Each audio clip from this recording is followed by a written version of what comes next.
My name is Anna Stout, and I am the CEO of the Roice-Hurst Humane Society in Grand Junction, Colorado. Grand Junction is in western Colorado, close to the Utah border. We're located within Mesa County, and we are a regional humane society serving Mesa and Delta counties in western Colorado. Homeward Hounds is a collaboration that began in the spring of 2021. This started because we had an opportunity to apply for a grant through PetSmart Charities, and we sat down to figure out what the best way to formulate a grant proposal that would have the most impact and the most opportunity for success. So I sat down with our Animal Resource Center coordinator, and that is a human social worker that we have on staff at the Humane Society, as well as our grant writer. And we really started asking the question, brainstorming, what is the population that we're not serving well? Which pets in this community are we not serving well enough, or that we're not serving at all? And it quickly bubbled to the top that the group that we had not figured out a real great solution for was pets of people experiencing homelessness. And we had a number of interactions with these pets, and we had a small program called Hydrate Homeless Hounds, which allowed donors to donate specifically enough that we would then put together a hydration pack, basically a reusable water bowl and some food and some outreach materials, and then we would deliver those. But it really wasn't a significant impact on pets of people who were experiencing homelessness. So once we realized that really we've honed in on that, and that was the area that we wanted to make the most impact if we were able to apply for and get this grant. We reached out to our homeless shelter here in Grand Junction called Homeward Bound of the Grand Valley. It turned out that Homeward Bound had just completed a strategic planning process, and in their strategic plan they had identified pets or people who are homeless who have pets as one of their priority areas for the current strategic plan. It wasn't at the top of the list, but it had made the list, and that was pretty significant. The funny thing, though, was that when we did reach out to them and propose this at first and say, hey, we're looking at doing applying for this grant. Do you want to be a partner in this? The initial reaction was a pretty resounding no. And that was because the shelter had a program at one point with kennels in the back of the facility and had tried to accommodate people who had pets in the past and had a really hard time with it. There were issues with cleaning, with safety, with noise, and also just a reluctance for people to even come and utilize the shelter if it meant that they had to be separated from their pets and know that their pets were in a strange kennel far from them overnight. So ultimately, we convinced them to at least let us write the LOI. And we wrote that letter of inquiry or letter of intent to PetSmart and said, if we get invited to submit a full grant, we will hash out all the details of this program, but let's just give it a try. And what we saw as the partnership potential, especially in light of the concerns that Homeward Bound expressed because of the experience they had had in the past that was pretty traumatizing both for staff and for the guests that they were serving and their pets.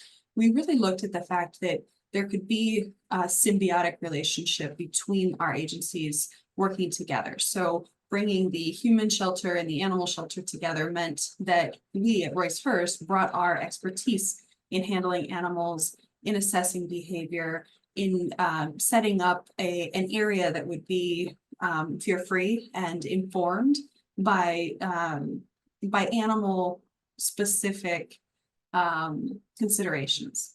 We also have pet resources, from our pet pantry that we stock to our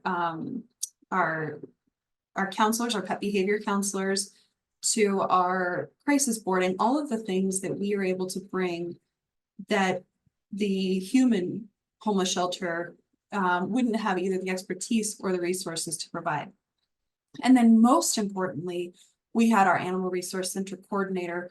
Like I said before, at that time it was a she. was a social worker. And what that meant was that we had somebody who could be a point person at our organization and help Homeward Bound work through any challenges that came up. And when they were staffing a case, for example, if they were having issues with a guest and were coming together to discuss how to set that person up for success or how to mitigate problems that were happening, we would be able to have that person in the room, our ARC coordinator, to help them work through any challenges that came up that were specific to the pet. Also, one of the things that our ARC coordinator does is looks at the holistic picture of the pet owner and the pet to help provide resources that may go beyond the pet. For example, our ARC coordinator is trained in helping connect people to resources like SNAP benefits or veterans resources. So knowing that we had somebody who could look holistically at the pet problems or the challenges that Homeward Bound might experience with pets was a major benefit to them, but also to us because it keeps us connected to the program. Of course, Homeward Bound brought the bulk of the resources to this program because this at its core is a human sheltering program. So they had the property, the space, and an existing program.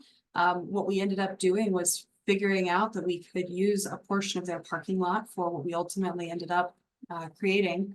They have the human resources that we don't have. Homeward Bound is a really impressive shelter because they offer things like on-site medical attention, job training, and a number of other things that really are focused on helping people transition from housing insecurity or homelessness into more stable housing and hopefully get them along the spectrum of housing into permanent, safe housing. And of course, they have a staff that's knowledgeable about the lived experience of homelessness. Many of their staff members are people who have experienced homelessness in the past. And so bringing these two agencies together and the expertise and the resources that we bring for addressing, both sides of the pet ownership spectrum, the humans and the pets, really created an opportunity for us to do something that would be game-changing. What came of our LOI was an invitation to submit a full grant request, which was really exciting, especially because when we reached out before we wrote the LOI and spoke to their grants manager, we found out that they were looking at doing a massive project. So this was not meant to be, a $5,000 to $25,000 grant, but that they really wanted this to be a catalyst project, a project that could serve as a model for future projects, and one that would be multi-year implementation for the pilot program. So with all of this in mind, we knew that we could actually dream a little bigger than, just trying to figure out how to put kennels on site or board pets for the night or whatever a smaller version might have looked like. And our homeless shelter already had their eyes on these pallet shelters for a larger project that is still kind of the ultimate sort of pipe dream of what they'd like to do to better serve the spectrum of housing and homelessness. These pallet shelters are really ideal for this program because they're so easy to sanitize. And you can see they're Dignified shelters. The ones that we purchased were 8 by 8, so 64 square feet. They have 2 beds that fold down, power outlets, and climate control, whether it's very hot here, you can turn the air conditioning on, or when it's very cold here, there are heaters. That's really important in a place like Grand Junction because we are the high desert. So our summertime is very hot into triple digits, and our winters are very cold with protracted periods of snow and freezing temperatures. So with all of that, these pallet shelters were ideal because they fit the person and their pet or their pets. And we were able to make sure that we outfitted every single pallet shelter with dog kennels, a dog bed, and the dog supplies that would be needed for them to be in them.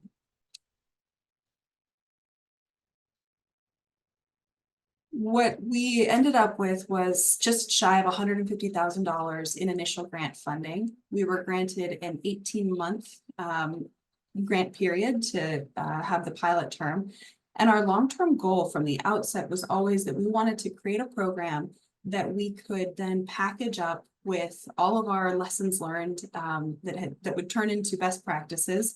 And it would be something that would be replicable in communities across Colorado and across the United States. So this photo is the day of our ribbon cutting for the program. And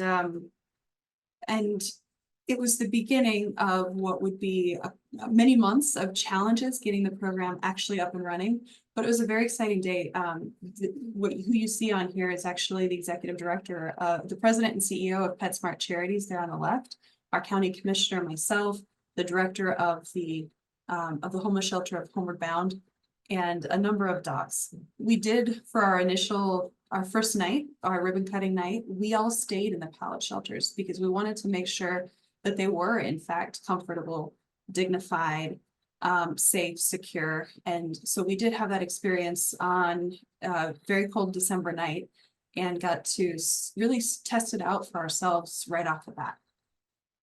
What we did find though, was that there were a number of challenges, and that was our goal from the outset, was for us to dip our toe in the water and start to figure out where those challenges would be so that we could make the mistakes first, or we could bump into those challenges, figure out how to solve them so that when another program looks at how to implement this, we would already have worked through those things.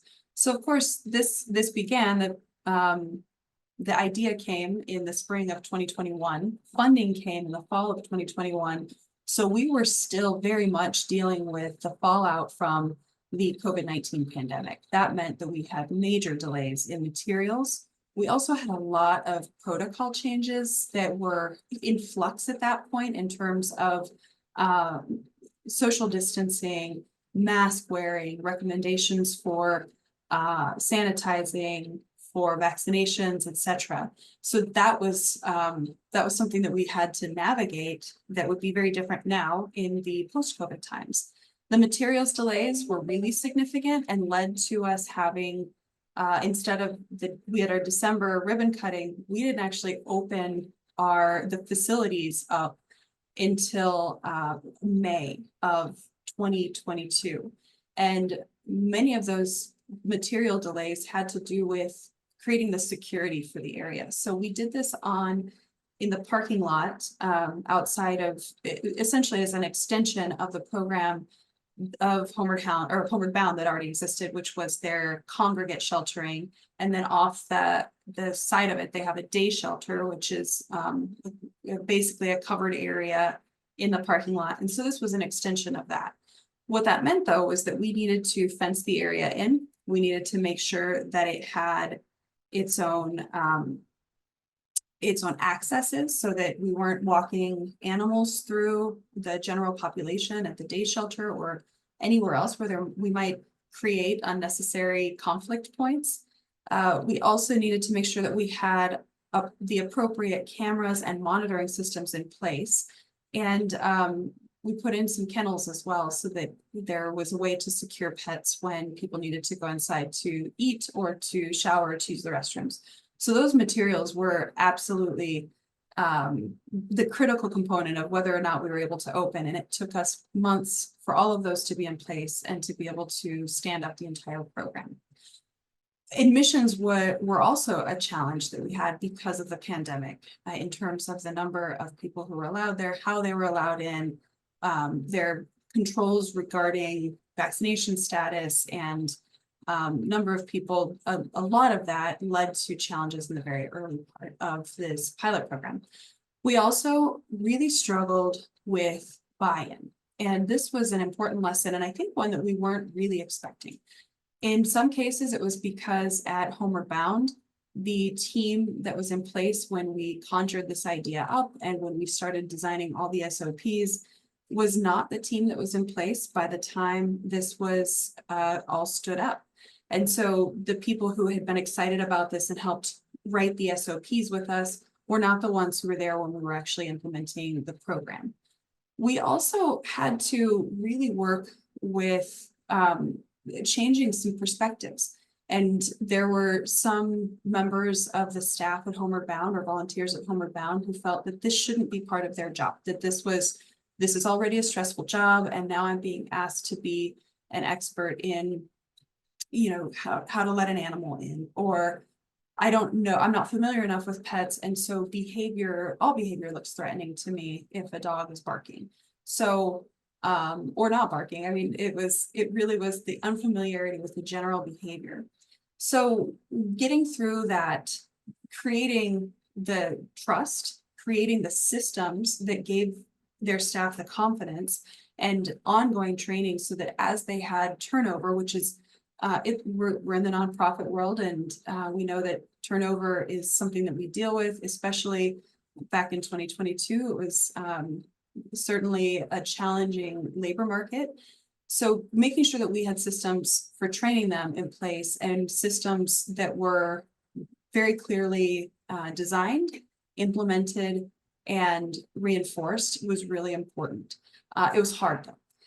And then that led to building trust, but a lot of people either had the bad taste in their mouth from the program that they had tried to do many years ago, if not over a decade ago, and still had memories of how badly that went that time, or people who had prior experience with pets, that with people coming to the homeless shelter with their pets and wanting in, and not having good experiences because the animals weren't in good control, for example. So that was part of our challenge for that buy-in. We also, in the state of Colorado, as well as most of the rest of the country, began to experience the very profound impacts of the acute veterinary shortage that we're experiencing. So that made it really hard for us to be able to secure vaccinations and get exams for pets that were coming in.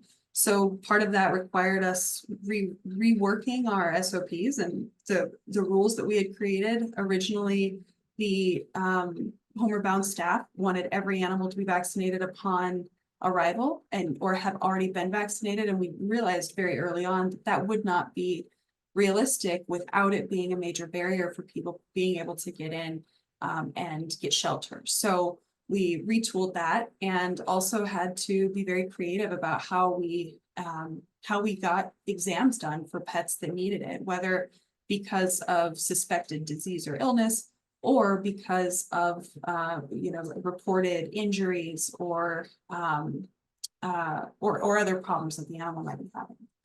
And then finally, our technical challenges were also challenges that we sort of anticipated, but not in the way that they manifested. So the permits and zoning were very interesting because there was no, this kind of housing, this kind of program was not contemplated in the local zoning and development codes. And so permitting it was very difficult. And we had to really, through Homeward Bound, negotiate with the building department, the county building department, who issues the permits ultimately for this program to operate, where we were asked to remove one of the shelters to create more space between them. We were asked to create an hourly walkthrough process to make sure that there were nothing that could lead to, for example, fires or other emergencies in the area. And also our camera and monitoring systems were really important for getting around the uneasiness that the county naturally felt was something that has not been done before and has not been implemented. So then we also were given a temporary permit. So the permit is not, at the end of the pilot period, which we've just hit, we have to go back and see if we can get that permit to become permanent. We also had to work through the safety and security measures. And these were things, as I referred to before, we wanted separate entry. We also, at the homeless shelter, there are badges to get in, and that's their system to be able to access different areas of the facility. We needed badges, and to figure out how we separated the general population badges from the pet owner badges, when we feed people, where their pets are while they're inside and while they're being fed. And then, of course, one of the most concerning things is just, what does animal handling look like? And how do we make sure that people are handling their animals safely and responsibly? How do we make sure that staff feels they are equipped to handle pets, especially if something were to happen?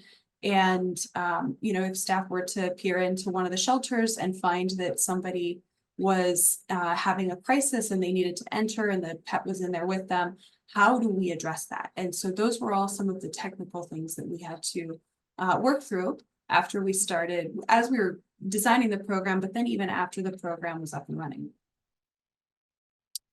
But we also found that this program brought so many benefits.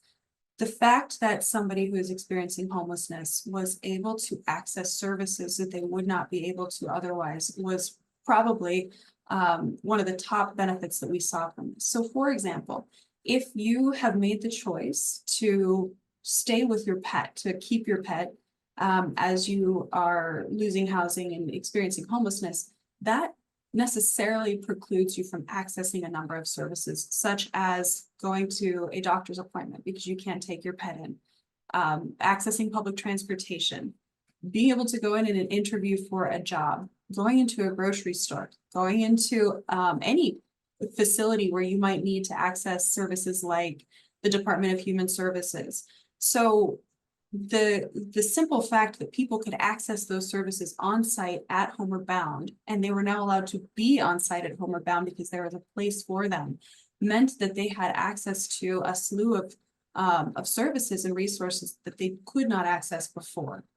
That includes the health clinic, which is on site there at the facility, and the ability to actually seek employment because they had a place to have their pets safe, and know that if they stayed employed, they would continue to have access to the pallet shelter that they were using. We know that the bond between pets and people is so critical to mental health. And we also found that once people were able to access shelters but stay with their pets, they had more stability. They had a sense that they were grounded to their animal, but now they were also grounded in that they had a place that they could count on being. It also gave them the opportunity then to start the healing process. And certainly there's no illusion that this solved everything, but to be able to be with your pet and not have the risk of not have it hanging over your head that you either make a decision for your own well-being to separate from your pet, who is your family, and in some cases, the one thing that connects you to mental well-being and stability and a sense of purpose. The fact that you don't have to make the decision to stay with that pet and give up your own security or separate from that pet and experience the trauma of breaking that bond allowed for people to begin some of that healing. And of course, companionship, which goes without saying, that pets provide their owners. Additionally, though, we ended up with healthier pets, which means that we were able to, because people were coming into Homeward Hounds, they were able to access vaccinations through our shelter. We were able to provide spay and neuter services for those who would allow us to.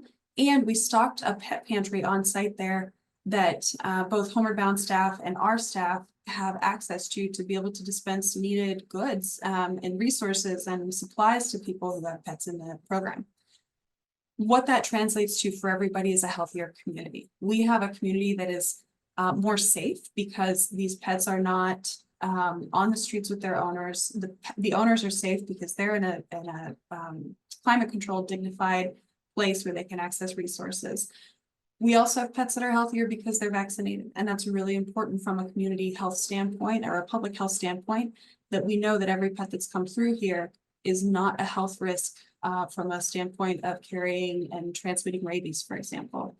And then the cost savings. There are many studies, and I won't get into a lot of this here, but the cost savings for having somebody in a place where they are housed and providing them that housing, that shelter, and that stability, they're draining fewer resources from public safety, from first responders, from nonprofits that provide services. So in general, this leads to a healthier, safer, and cost-conscious community. So these are a couple of photos of what this looks like. Right here to the left, you can see the day shelter. And then you can see the turnstile that is separate from, it's a separate entrance from the rest of the facility. So people can come in, they come in from the left along the day center side there, but they can exit through that turnstile. So they don't have to walk back through the day center where people are. You can also see that we've decorated and really celebrated the fact that this is pet-friendly housing, and it's pet intentional housing. So this is not used for anybody who's at HomewardBound who does not have pets. These are full with people who do have pets. And in the event that they're not, sometimes we have very, very pleasant springs and falls here. So if they're not occupied by somebody with a pet, they're not occupied. And that is because this is meant specifically to be available to somebody who's experiencing homelessness who has pets. This is the inside courtyard. You can see to the back there under the tent is where we put some kennels in, and it's hard to see in the photo here, but there are 3 kennels back there with all separate gates. And it's also the pet relief area. So there's it was a fortunate placement there because that is the drainage area, the retention area for any runoff in the parking lot already. So it's convenient because it is a place that can be sprayed down very easily and is already filled with gravel.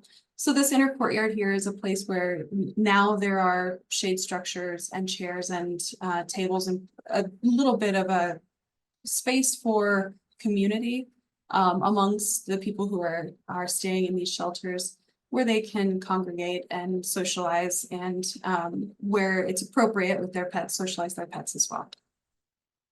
So I'll talk I won't belabor the people served columns here, but this is from July of 2022 through the end of December 2023. So this does not include data from for this year, but you can see here that we do have seasonality. And like I said, between July and October, when our weather gets really nice, between September and October, we saw a decrease in the number of people needing the services. But then as it gets colder, we see it start to rise. And then in July of 23, when the program had been established for a year and people were aware of it and it gets very hot, we saw high utilization, and we've continued to see those trends. This was again through from the start of the pilot through the end of 2023. We had seen over 2,200 nights that people had stayed in there, and that was by month. And this trend looks very similar to the other one, where we have people staying there longer in the cold and the hot months. In that first 2022 to the end, mid 2022 to the end of 2023, we did track demographics where possible. It's a voluntary survey, so some of the guests choose not to share with us, but this is unsurprising. The demographics that we saw based on the breakdown, the racial breakdown of our community, it was unsurprising to see this breakdown of guests. And also with gender, it was unsurprising for us to see more men than women. These statistics also line up pretty well with our general breakdown of people experiencing homelessness in the community.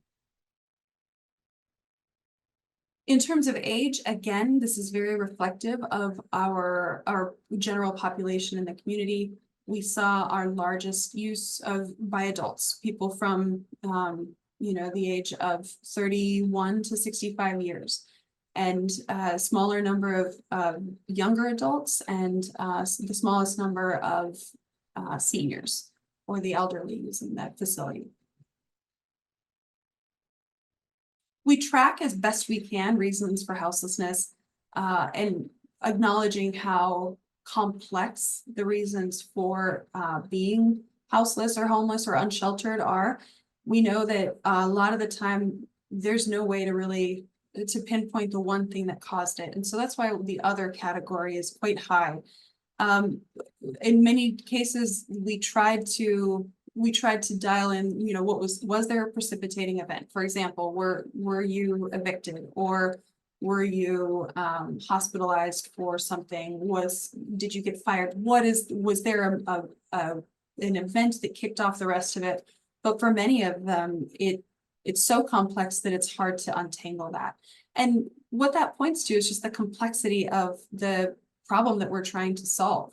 And when we're looking at reasons for houselessness, part of this is so that we as a community can be informed about ways that we can try to address it. And this really, this underscores everything that we already know, and that's that reasons for houselessness are multifaceted, they are different to each person, and that they're multi-systemic. And we know then that the approach for moving people into more stability is also multi-systemic. Most of the length of houselessness this has been an encouraging number. We've seen this trend continue, that we serve primarily people who have just become homeless. And that is really important, because if we can catch them when they first become homeless, we have a better likelihood that we'll be able to move them into stability more quickly. And so catching people in those first early months that they're experiencing this, it gives us a lot more opportunity. For anybody who's been experiencing homelessness for longer, we have a gentleman who's in there right now, actually, who's been who reports having been homeless for 18 years. This is a person that we acknowledge will be very difficult to move into a permanent situation, and the situation he's in now at Homeward Hounds might be the most stability and the most permanency that will work for him. But these are statistics that we monitor so that we can have these conversations with the other service providers addressing homelessness in the community. I'm going to play a quick video about one of the residents at Homeward Hounds named Bruce. Homeward Hounds is a collaboration between Roice-Hurst Humane Society and HomewardBound of the Grand Valley that allows houseless pet owners to sleep securely in dignified, climate-controlled, individual pallet shelters with their pets, ensuring people don't have to make the difficult choice between separating from their beloved pets or staying out in the elements. Guests have access to a free pet pantry with pet food and supplies provided by Roice-Hurst, as well as meals, showers, and other services provided by HomewardBound. I've battled with depression and PTSD most of my life. A lot of things just, real hard to deal with. And I got really bad off. I tend to go camping in the winter. I'm kind of backwards. And I always got a vehicle. That's what I fight for a lot. And so we were out in the canyons down between Whitewater and Gateway. And I just got so depressed. I was done. And so I thought, well, I've rescued dogs through my life when my life was normal. And I thought, maybe it'll work for him, for me, whatever. And I got him. In the first couple of weeks, I was scared because it was like, man, he wouldn't, because I tend to oversleep because I just didn't want to be awake. And he would crawl up on me and lick me in the face. Used to, it aggravated me. I'd get mad at him, but I'd get up and start throwing the ball to him and stuff. So after 2 or 3 weeks, I started getting a little bit better. And, by now, heck, we've been together a year. And he's huge. He's like 70 pounds now. He's up in bed with me every night. That's one of the cool things about here. Because I've heard a lot of places, you got to lock him outside or in a room or something. And then you always be worrying. So here, it's like, he knows where I'm at is one of the big things. It's nice to know whatever kind of day I have, I can get back here and just crash, and he's going to be right there. I can turn on the heat in here, for goodness sakes, So it's nice to know that there's quiet, because I do best when it's quiet or just kind of by myself. And it's nice to know it's just sitting there waiting for me, It's a good thing. One of the worst things about being homeless is you just lose your purpose. There's nothing to do. You sit around all day and wait in line for something. It's nice to have him. And he's probably rescued me more than I rescued him. So. Homeward Hounds is made possible by PetSmart Charities and the Abram and Ray Kaplan Foundation.